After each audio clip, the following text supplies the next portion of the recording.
নমস্কার বন্ধুরা, আজকে আমি শেয়ার করতে যাচ্ছি চানা মশলার রেসিপি। আর আমি যেইভাবে চানা মশলাটা তৈরি করেছিলাম, এইভাবে চানা মশলা তৈরি করলে কিন্তু আপনাদের প্রত্যেকবারে এই রকম করে বানিয়ে খেতে ইচ্ছা হবে। কারণ এর টেস্টটা এতটাই ভালো হয়েছিল, আপনারা একবার না ট্রাই করলে বুঝতে পারবেন না। আর এইটা বানানোও কিন্তু ভীষণ সহজ। চলুন এবার রেসিপিটাকে শুরু করা যায়। এই ভিডিওটা স্কিপ না করে শেষ অবধি দেখে নেবেন, তাহলে আপনারাও কিন্তু ভীষণ সুস্বাদু চানা মশলা একদম ঘরেই তৈরি করে নিতে পারবেন। যেটার টেস্ট আপনারা যে বিয়েবাড়ি চানা মশলা খেয়ে থাকেন তার থেকেও কিন্তু দ্বিগুণ টেস্ট এই চানা মশলার রেসিপিটা। প্রথমেই আমি 250 গ্রাম কাবুলি ছোলাকে 5 থেকে 6 ঘন্টা আমি জলে ভিজিয়ে রেখে দিয়েছিলাম, নর্মাল জলে। আর এটাকে 6 ঘন্টা পর আমি ভালো করে ধুয়ে পরিষ্কার করে নিয়েছি পরিষ্কার জল দিয়ে। এবার এটাকে আমি প্রেসার কুকারে দিয়ে সেদ্ধ করে নেব। তার জন্য দেখুন আমি একটা প্রেসার কুকার নিয়ে নিয়েছি, আর এর মধ্যে আমাদের সমস্ত কাবুলি ছোলাকে দিয়ে দেবো।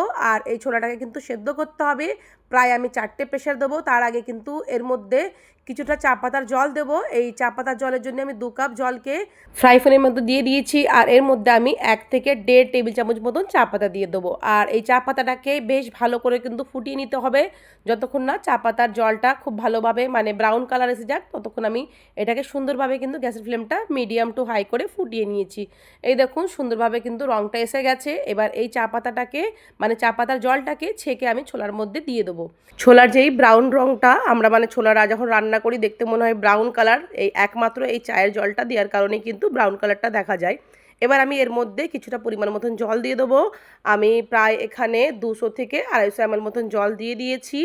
এবার এই চা পাতাটাকে ফেলে দেবো, শুধু চা পাতার জলটাকে কিন্তু এর মধ্যে আমরা দেবো। দিয়ে দিচ্ছি আমি 2টো বড় এলাচ। আর বড় এলাচটাকে কিন্তু আমি একটু মুখটা ফাটিয়ে নিয়েছিলাম, মুখটা ফাটিয়ে আমি 2টো বড় এলাচ দিয়ে দিয়েছি। আর আমি একটু সামান্য মতন লবণটা দিয়ে দেবো। লবণটা দিয়ে আর গ্যাসের ফ্লেমটা কিন্তু আমি মিডিয়াম করে রেখে 4টে প্রেশার আসা অবধি ভালো করে কিন্তু সেদ্ধ করে নেব। আর এদিকে দেখুন আমাদের মশলার মধ্যে নিয়ে নিয়েছি আমি পাতলা পাতলা করে আদা কুচিয়ে নিয়েছি একদম লম্বা লম্বা করে। আর 2 থেকে 3টে কাঁচা লঙ্কা মাঝখান দিয়ে 2 টুকরো করে নিয়েছি, মানে চিড়ে নিয়েছি। আর ওইদিকে দেখুন কোয়া রসুন, একটু আদা, আর একটা বড় সাইজের টমেটো, আর 2টো পেঁয়াজ নিয়ে নিয়েছি। পেঁয়াজ কিন্তু আমি ব্লেন্ড করব না, আমি এই গ্রেটারের সাহায্যেতে আমি এটাকে ভালো করে কিন্তু গ্রেট করে নেব। চানা মশলা রান্না করার সময় কিন্তু আপনারা এইভাবে গ্রেটার দিয়ে যদি পেঁয়াজটা গ্রেট করে দিয়ে থাকেন, তাহলে কিন্তু চানা মশলার টেস্টটা বেশি ভালো হয়। যদি আপনাদের কাছে এরকম গ্রেটার না থাকে, তাহলে আপনারা মিক্সার জারের মধ্যে দিয়ে একটু পেঁয়াজ যেরকম আমরা একদম বারিক করে কুচিয়ে নিই, সেই রকম করে যেন পেঁয়াজটাকে আপনারাও ব্লেন্ড করে নেবেন। আর দেখুন পেঁয়াজটা কিন্তু আমার হয়ে গেছে, ভালো করে গ্রেট করে নিয়েছি। এদিকে কিন্তু আমাদের কাবুলি ছোলাটাও খুব ভালোভাবে সেদ্ধ হয়ে গেছে। দেখুন চা পাতা দেওয়ার কারণে রঙটা খুব সুন্দর হয়েছে। আর এটা কিন্তু খুব ভালো সেদ্ধ হয়েছে। মিডিয়াম গ্যাসেতে কিন্তু আমি 4টে প্রেশার আসা অবধি সেদ্ধ করে নিয়েছিলাম। এবার আমি একটা কড়া বসিয়ে দিচ্ছি। প্রথমে কড়াতে আমি বেশ খানিকটা সাদা তেল দিয়ে দেবো। তেলটাকে অবশ্যই খুব ভালোভাবে গরম করে নিতে হবে, আর কড়াটাকেও কিন্তু খুব ভালোভাবে গরম করে নিয়েছিলাম আমি। তেলটা দিয়ে দিলাম আমি পরিমাণ মতন যতটা আমার দরকার সেই হিসাবে দিয়ে দিয়েছি। তেল থেকে যখন ধোঁয়া উঠে যাবে তখন আমি গ্রেট করে রাখা পেঁয়াজ দিয়ে দেবো। এখানে 2টো মিডিয়াম সাইজের পেঁয়াজ আমি গ্রেট করে নিয়েছিলাম। আর এই পেঁয়াজটাকে কিন্তু খুব ভালোভাবে ভেজে নিতে হবে, যতক্ষণ না এর কালারটা একটু ব্রাউন মতন হয়ে যাক ততক্ষণ আমি গ্যাসের ফ্লেমটা কিন্তু একদম মিডিয়াম করে নিয়ে সুন্দরভাবে কিন্তু এটাকে ভেজে নেব। বেশ খানিকক্ষণ সময় লেগেছিল পেঁয়াজটা ভাজতে। এই দেখুন একটুখানি কালারটা একটু চেঞ্জ হয়েছে, বেশি এখনও চেঞ্জ হয়নি। আর একটু কিছুক্ষণের জন্য আমি এটাকে ভেজে নিই।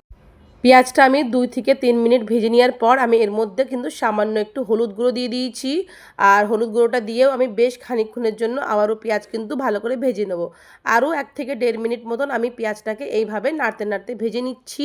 পেঁয়াজটা কিন্তু মোটামুটি আমার ভাজা হয়ে এসছে, দেখতেই পাচ্ছেন এর রঙটা কিন্তু একটু চেঞ্জ হয়ে গেছে। এবার আমি এর মধ্যে ব্লেন্ড করে রাখা আদা, রসুন আর টমেটোকে আমি একসঙ্গে কিন্তু মিক্সার জারের মধ্যে ব্লেন্ড করে নিয়েছিলাম, সেই পেস্টটাকে এবারে আমি এর মধ্যে দিয়ে দেবো। আর ছোলা রান্না করার সময় মানে আমাদের চানা মশলা রান্না করার সময় সবসময় কিন্তু টমেটোটাকে 1 থেকে 2টোই দেবেন, বেশি দেবেন না। যদি বড় সাইজের টমেটোর হয় তখন একটা দেবেন, আর যদি মিডিয়াম সাইজের টমেটোর হয় সেখানে আপনারা 2টো টমেটো দেবেন। এবার আমি ব্লেন্ড মশলাটা দেওয়ার পরে এর মধ্যে লাল লঙ্কার গুঁড়ো দিয়ে দিয়েছিলাম। আর যেহেতু কাঁচা লঙ্কা আমরা ব্যবহার সেরকম একটা করিনি, শুধু শেষের দিকে একটু তাড়কা মতন দেবো তখন কাঁচা লঙ্কা ব্যবহার করব, সেই জন্য কিন্তু আমি এখানে লঙ্কার গুঁড়োটা বেশ পরিমাণে দিয়ে দিয়েছি। আর আমি দিয়ে দিচ্ছি এর মধ্যে কিন্তু স্বাদ মতন লবণ। আর সঙ্গে আমি এখানে একটু ভাজা জিরা গুঁড়ো দিয়ে দিয়েছি। এবার এই মশলাটাকে কিন্তু খুব ভালোভাবে কিন্তু কষিয়ে নেবো। একটু সামান্য আপনারা হলুদ গুঁড়োও দিয়ে দেবেন এর মধ্যে, কারণ প্রথমে আমি বেশি পরিমাণে হলুদ গুঁড়ো দিইনি, একটু সামান্য দিয়েছিলাম। এই দেখুন বেশ কিছুক্ষণ ভাজার পরে এর রঙটা কিন্তু একটু চেঞ্জ হয়ে গেছে। আমি কিন্তু এখনও কিছুক্ষণ আরও ভাজবো। গ্যাসের ফ্লেমটা কিন্তু আমি লো টু মিডিয়াম করে এই মশলাটাকে কষিয়ে নিচ্ছি। আর এর মধ্যে কিন্তু আমরা ছোলে মশলা অবশ্যই দেবো, ছোলে মশলা কিন্তু দিতেই হবে। আর ছোলে মশলা দেওয়ার কারণে কিন্তু ছোলের টেস্টটা কিন্তু বেশ ভালো হয়। আর এইটাকে আমি বেশ ভালো করে সুন্দরভাবে কিন্তু কষিয়ে নিচ্ছি। সুন্দর একটা কালারও এসে গেছে এর মধ্যে থেকে, আর সুন্দর একটা গন্ধও ছাড়ছে। এবার খুব ভালোভাবেই মশলাটা কষানোর পর আমি এর মধ্যে কিন্তু সেদ্ধ করে রাখা চানাগুলোকে দিয়ে দেবো। আর তার আগে কিন্তু আমি এখানে সামান্য একটু গরম মশলা গুঁড়ো দিয়েছি, একদম 1/4 চা চামচের মতন দিয়ে দিয়েছি গরম মশলার গুঁড়ো। আর এটাকে কিন্তু আরও কিছুক্ষণ আমি কষিয়ে নিয়েছি। দেখুন সুন্দরভাবে কিন্তু মশলাটা কষানো হয়ে গেছে, একদম গন্ধও ভালো ছাড়ছে। আর আপনারা দেখেছেন আমি ফোড়নের সময় কিন্তু কোনো মশলাই দিইনি, কোনো ফোড়নই দিইনি এর মধ্যে। তার জন্য একটু সামান্য গরম মশলার গুঁড়োটা দিয়ে দিয়েছি আমি এর মধ্যে। এবার আমি এর মধ্যে সিদ্ধ করে রাখা ছোলেগুলোকে দিয়ে দিচ্ছি, দিয়ে ভালো করে কিন্তু এটাকে নেড়ে দিতে হবে। সুন্দর করে আমি মিশিয়ে দিচ্ছি। গ্যাসের ফ্লেমটা আমি এখানে মিডিয়াম টু লো করে দিলাম। লো করে দিয়ে ছোলাটাকে মশলার সঙ্গে খুব ভালো করে আমি একটা হাতা বা খুন্তির সাহায্যে খুব ভালো করে মিশিয়ে দিয়েছি। এবার এটা আমি বেশ কিছুক্ষণ কিন্তু ফুটিয়ে নেবো। আপনাদের যদি মনে হয় জলটা কম আছে এখানে কিন্তু দিয়ে দেবেন। আমি জল কোনো রকম আর অ্যাড করিনি। যখন ছোলাটাকে সেদ্ধ করেছিলাম প্রেসার কুকারে যতটা জল দিয়েছিলাম সেই জলটাই আছে। এবার এটাকে কিন্তু আমি একটুখানি ঢাকা দিয়ে রেখে দেবো। প্রায় 2 মিনিট ধরে একটু ঢাকা দিয়ে রাখবো, যাতে করে ছোলার মধ্যে মশলার ফ্লেভারটাও খুব ভালোভাবে অ্যাবজর্ব হয়ে যাক। সেই জন্য আমি বেশিক্ষণ না, শুধু 2 মিনিট এরমই ঢাকা দিয়ে মিডিয়াম ফ্লেমে রেখে দিয়েছিলাম। 2 মিনিট পর ঢাকাটা খুলে নিয়েছি। আমাদের কিন্তু ছোলা মোটামুটি রেডি হয়ে গেছে। এর মধ্যে আমি একটা তারকা দেবো। আর এই তারকাটা দেওয়ার কারণে কিন্তু এর টেস্টটা একদম অন্যরকম হয়, আর খেতেও ভীষণ ভালো হয়। দেখতেই পাচ্ছেন ছোলা আমার মোটামুটি খুব ভালোভাবে সেদ্ধ হয়ে গেছিলো প্রথমে। এটা কিন্তু রান্নাও খুব সুন্দর হয়েছে। এবার আমি এটাকে সাইডে করে দিচ্ছি। আর একটা তরকারি করব, তার জন্য আমি 1 থেকে 2 চামচ মতন ঘি দিয়ে দিয়েছি। ঘিটাকে একটু গরম করে নেব। গরম করে নেওয়ার পরে এর মধ্যে কিন্তু আমাদের যেই একদম পাতলা পাতলা করে কুচিয়ে রেখেছিলাম আদাগুলো, লম্বা করে কুচিয়ে নিয়েছিলাম, সেই আদাগুলোকে প্রথমে দিয়ে দিলাম। আর দিয়ে দিলাম আমি 2 থেকে 3টে কাঁচা লঙ্কা মাঝখান দিয়ে চেরা। এবার আদা আর কাঁচা লঙ্কা একটু সটে মতন করে নেব।